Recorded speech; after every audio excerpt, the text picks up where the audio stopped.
Shalom, shalom, bien-aimés, bienvenue encore dans notre temps de prière dénommé 10 minutes intenses de prière. C'est un réel plaisir pour moi de vous retrouver encore pour pouvoir partager la bonne parole de l'Éternel notre Dieu. Alléluia. Aujourd'hui, bien-aimés, nous allons parler de cohabitation, de comment mettre fin à la cohabitation. Alléluia. Mettre fin à la cohabitation. Bien-aimés, la Bible nous enseigne dans le livre de 1 Samuel, chapitre 5, le verset 1 au verset 5. La Bible dit que l'âge de l'Éternel a été pris par les Philistins et ils sont partis mettre l'âge de l'Éternel dans la maison de leur Dieu qui se nomme Dagon. Et la Bible nous dit là que lorsque l'âge de l'Éternel a été mis dans le même lieu que Dagon, le lendemain, ils sont venus retrouver Dagon était tombé. Ils ont relevé encore Dagon. Le surlendemain, ils sont arrivés et la tête de Dagon était séparée du reste de son corps. Et quand ils ont vu cela, bien aimé, la Bible nous dit que ils ont cherché à ramener l'âge de l'Éternel. Parce que le Dieu que tu sers est un Dieu qui ne cohabite pas. Il n'y a pas de cohabitation dans le Seigneur. Et il y a longtemps, tu as accepté beaucoup de choses. Tu as laissé certaines choses cohabiter dans ta vie. Des choses sont arrivées, des esprits sont arrivés, tu les as laissés s'installer. Tu as négligé ces choses. Tu as oublié de te lever pour réprimander ces esprits. Parce que c'est un trône. Et sur un trône, il n'y a pas deux places, il y a une seule place. Donc dans ce même endroit, il ne peut pas y avoir un démon et puis toi, enfant de Dieu, dans la même pièce. Ce n'est pas possible. Tu dois refuser, bien-aimé, la cohabitation sous toutes ses formes. Dans tous les domaines de ta vie, tu dois refuser la cohabitation. La cohabitation même avec la pauvreté. Aujourd'hui, ça va un peu, demain, ça ne va pas. Aujourd'hui, tu manges, demain, tu ne manges pas. Tu dois refuser la cohabitation avec la maladie. Aujourd'hui, tu te sens bien, demain, tu es malade. Le lendemain, tu te sens bien. Le surlendemain, tu es malade. Et ainsi de suite. Ta vie, c'est comme ça. En dents de scie. Ça va un peu aujourd'hui, demain, ça ne va pas. Ça va le lendemain, le surlendemain, ça ne va pas. Bien-aimé, le Dieu que tu sais ne cohabite pas. Et tu l'as bien vu dans le livre de l'Apocalypse. La Bible dit que les anges de Dieu combattirent Satan et ses démons. Et il a été précipité. Il n'avait plus de place pour lui là-bas. Si Dieu n'a pas cohabité avec Satan, si Dieu n'a pas accepté cela, ce n'est pas toi, son enfant, qui va accepter une cohabitation dans ta vie. Tu ne dois pas accepter une cohabitation avec un démon. Tu ne dois pas accepter une cohabitation avec un sorcier. Parce qu'il y a un seul trône. Il y a une seule place. Et s'il y a une cohabitation, bien aimé, tu vas nécessairement perdre. Quand on dirige, quand on a le pouvoir, on l'exerce entièrement. On ne cohabite pas avec quelqu'un. On ne demande pas à quelqu'un, est-ce que tu me permets de faire cela aujourd'hui? Non. On dirige. Lorsqu'un président vient au pouvoir, bien aimé, s'il y a une cohabitation, tu vas voir que ce président ne pourra pas bien exercer son pouvoir. Parce qu'il est toujours obligé de demander à l'autre, est-ce que je peux faire cela? Est-ce que je peux faire ci?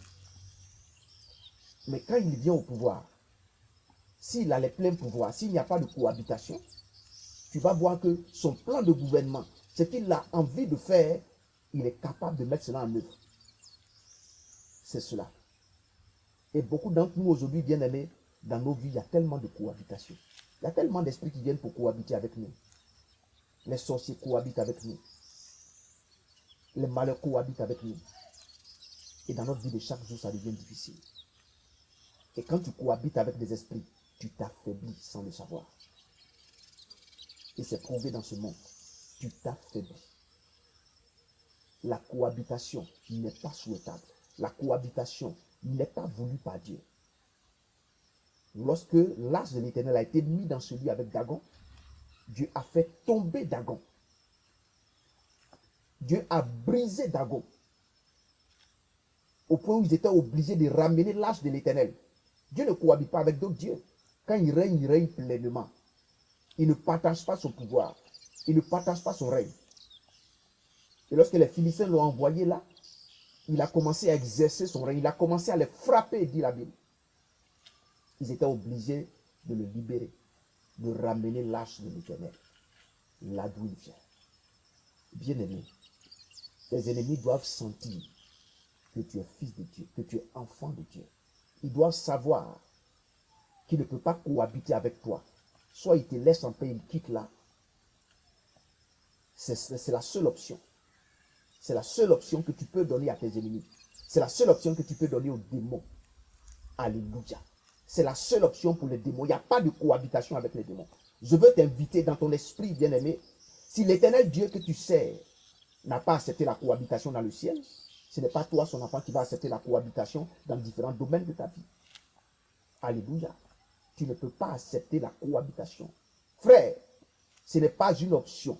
La cohabitation dans ta vie n'est pas une option. Sœur, la cohabitation n'est pas une option. Dieu t'appelle à régner. Dieu t'appelle à exercer tout le pouvoir qu'il t'a donné.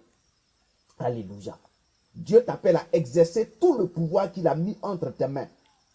C'est pourquoi ensemble, bien-aimés, je veux que tu te joignes à moi dans la prière. Alléluia. Je veux que tu te joignes à moi dans cette prière-là. Et tu vas lever la voix vers le Seigneur. Tu vas combattre tout ce qui est cohabitation maintenant. De la même façon que l'Éternel Dieu a fait tomber Dagon. Tout esprit Dagon qui cohabite avec toi, tu vas le faire tomber maintenant même. Tout esprit de sorcellerie qui cohabite avec toi, tu vas le faire tomber maintenant même. Prions le Seigneur au nom de Jésus-Christ de Nazareth. Père, nous prions dans le nom puissant de Jésus-Christ de Nazareth. Et nous prenons l'autorité que tu nous as donnée, Père. Tu n'es pas un Dieu de cohabitation. Et tes enfants ne doivent pas aussi cohabiter. Je refuse toute cohabitation maintenant même. Dans la vie de ce peuple, Père, je refuse toute cohabitation avec la sorcellerie. Je refuse toute cohabitation avec les démons. Je refuse toute cohabitation avec la maladie. Je refuse toute cohabitation avec la pauvreté. Maintenant même, Seigneur, par ta puissance, par ton autorité, je fais tomber maintenant même l'esprit de la sorcellerie. Je fais tomber maintenant même le démon de la sorcellerie. Je fais tomber maintenant même l'esprit de la pauvreté. Je fais tomber maintenant même le démon de la pauvreté. Maintenant même, vous libérez l'espace au nom de Jésus-Christ. Vous libérez l'espace des enfants de Dieu. Vous libérez le trône au nom puissant de Jésus-Christ de Nazareth. Vous déguerpissez maintenant. Je fais déguerpir maintenant même l'esprit de mort. Je fais déguerpir maintenant même la maladie qui a longtemps cohabité avec toi. Bien-aimé, je prie le Seigneur. Je chasse maintenant même la maladie qui a longtemps cohabité avec toi. Pendant des années, cette maladie qui a longtemps cohabité avec toi, je la chasse ce matin. Au nom de Jésus-Christ de Nazareth, je chasse la mort qui a longtemps cohabité avec toi. Je chasse l'échec qui a longtemps cohabité avec toi. Je mets fin à leurs œuvres. Je mets fin à leur règne. Au nom de Jésus-Christ de Nazareth, à l'instant même, j'appelle le règne de Dieu. J'appelle la santé à régner dans ta vie. J'appelle la bénédiction à régner dans ta vie. J'appelle la plénitude de la vie de Dieu à régner dans ta vie maintenant même. Dans le nom puissant de Jésus-Christ de Nazareth. Dans le nom puissant de Jésus-Christ de Nazareth. Je scelle cette prière sur ta vie par le précieux sang de l'agneau. Au nom de Jésus-Christ de Nazareth. Bien-aimé, demeure béni. Ouvre ton esprit. Refuse toute forme de cohabitation. À partir de cet instant, dès que tu as entendu cette parole, refuse la cohabitation. C'est pour mettre fin à la cohabitation que tu as entendu cela. Que cette parole affecte ton âme, affecte ton esprit et remplisse tout ton espace. Au nom de Jésus-Christ. Demeurez bénis. Shalom, shalom.